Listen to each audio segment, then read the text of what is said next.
Okay, 30 minutes. I have an appointment with the barber. Okay, that's why I kind of cleaned it up a little bit.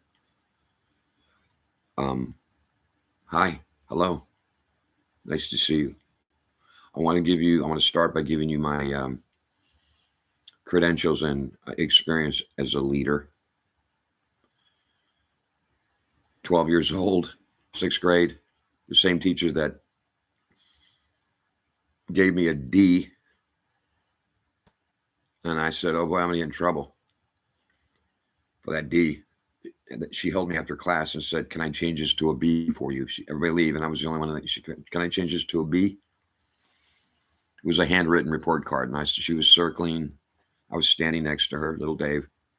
I said, no, no, no, don't do that. That wouldn't be right. And she literally looked at me with tears in her eyes and said, I respect you for that. Same teacher one day said, David, you're a born leader. I have a point. This is not me blowing my horn. This is credentials to get to a point. So bear with me. You're a natural leader, David. Okay. At 16, here we go. Manager, assistant manager, assistant manager, manager, manager. And very good at what I did. Very good at what I did, leading and creating solidarity amongst the team. In the restaurant business, it was mostly females, and they knew the score. They knew the priorities. And they knew if they shirked the priorities of the leadership, they would be gone. And it was a machine. I mean, a machine. Why? Because everybody knew the score. Everybody knew the intent. Everybody knew the purpose. The first one was get the frickin' food out while it's still hot, or you're gone. Now, let's bring it up. I could go on. More leadership, more leadership, more leadership, leader. Okay.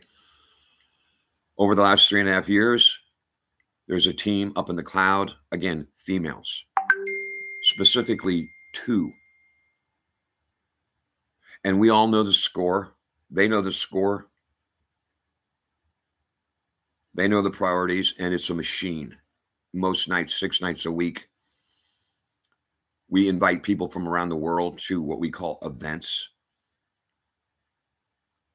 And really, nobody even needs to speak because they know what time it is, what's to be done, and it's a machine. It's a machine. Now, I'm broaching this because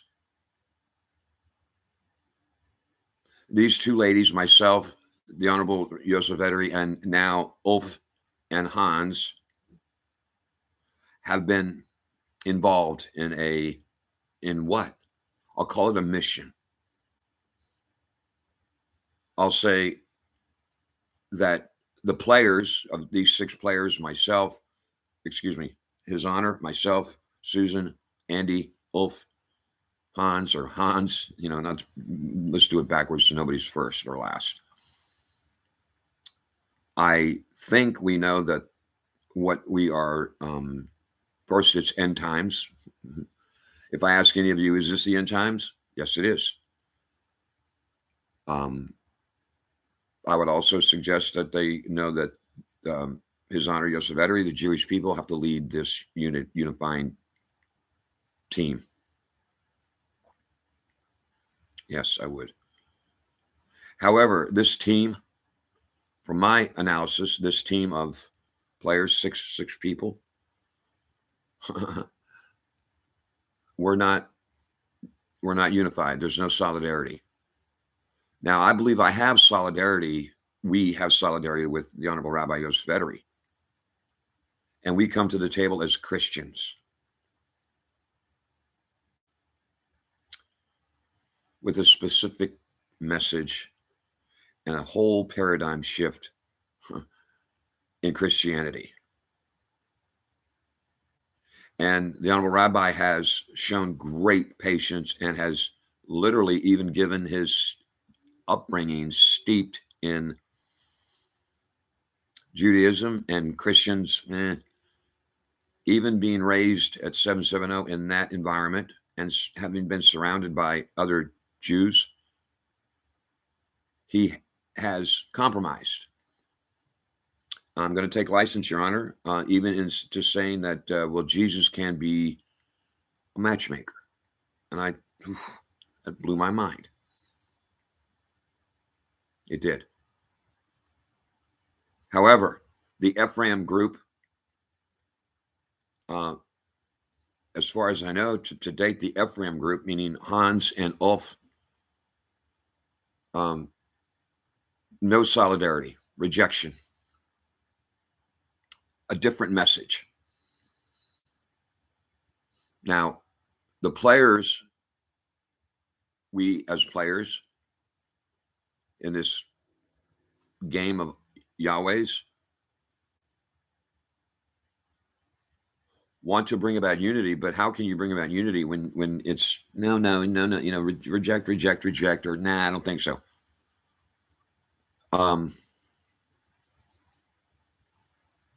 That's not going to fly. The best football teams, soccer teams, the best organizations, there's solidarity. Everybody knows what's to be done. Everybody knows the priority. I would suggest there is an opportunity that is being squandered currently because there is no solidarity. Ulf is saying one thing. I'm saying one thing. His Honor's saying one thing. And we're all going, why won't they listen to me? That's right. Why won't everybody listen to me? Well, I'll listen to you. I listen. I listen. I do. The Honorable Rabbi should lead. He should lead if the goal is unity, if that's the true goal during these end times, with the players involved, with the tools involved. I would suggest there's got to be a leader that everybody gets behind.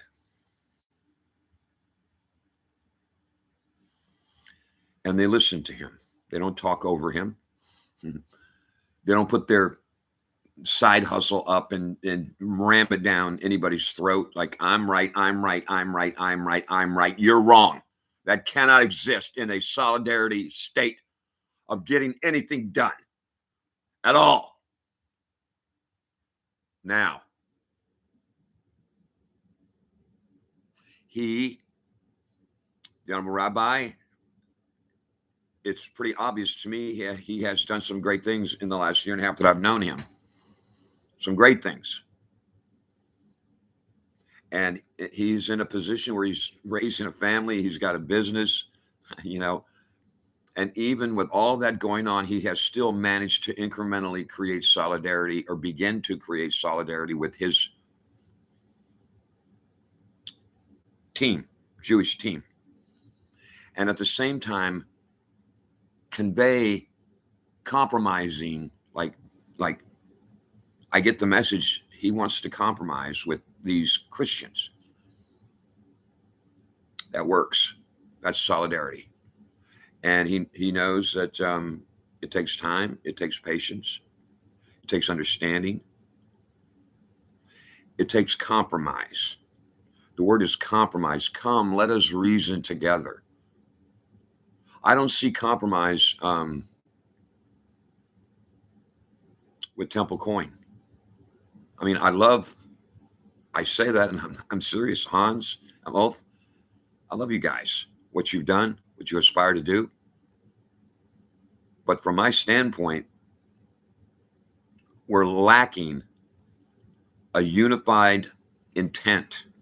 What are we going to do corporately to move this message, this idea during these end times? What are we doing to move it forward? Now, there is a historical fact that Genghis Khan, with just his family, conquered all of Asia, just his family. Because when you can get a group of people together that all are marching to the same tune, it's very powerful. In a world that's chaotic, where everybody's got a message, You know, you can totally steamroll if you've got a group of individuals that are a team, that are unified, that understand the game, understand the end, what they're looking to do. This video is to suggest that the Honorable Rabbi is leading the charge, and that from my standpoint, he has said, be patient, be very patient. But he has included, unlike other honorable rabbis, which just get out of here, Christian, get out of here, Goy. Much like Temple Coin. I mean, that's what's being conveyed. That's what I've heard. That's what I've experienced. That will not create solidarity. That will not create unification. That will not do anything other than we just sit in the water and spin as a team. Are we a team or not? Well, are we? Because if we all were a team with the power of each and every one of us individually taken as a corporate whole, we can and could and will do some very, very powerful things. But not if we're just my way, my way, my way, my way, my way. No, it cannot be my way, my way, my way. There has to be compromise and understanding. So at this point, if I could just get everybody to acquiesce to the Honorable Rabbi Yosef Ederi, and okay, what do you want us to do? What's your plan, Your Honor? What's your plan? What do you see? What's your vision? How do you see our involvement? How can we best serve you, sacred Rabbi, to bring about unification of Christian? You cannot exclude Christians, Ulf and Hans. You may want to, but you cannot exclude Jesus Christ. What is that? How are you going to unify 2.2 billion Christians? You cannot. This is my plea, my suggestion. The Honorable Rabbi lead, we follow, or we get the hell out of his way. Amen. A woman, Selah. Okay. Ooh, haircut in 16 minutes. Now, if this has upset anybody, I don't care. Be upset. You got to break some eggs to make an omelet sometimes now. Unity. Unity. Good day.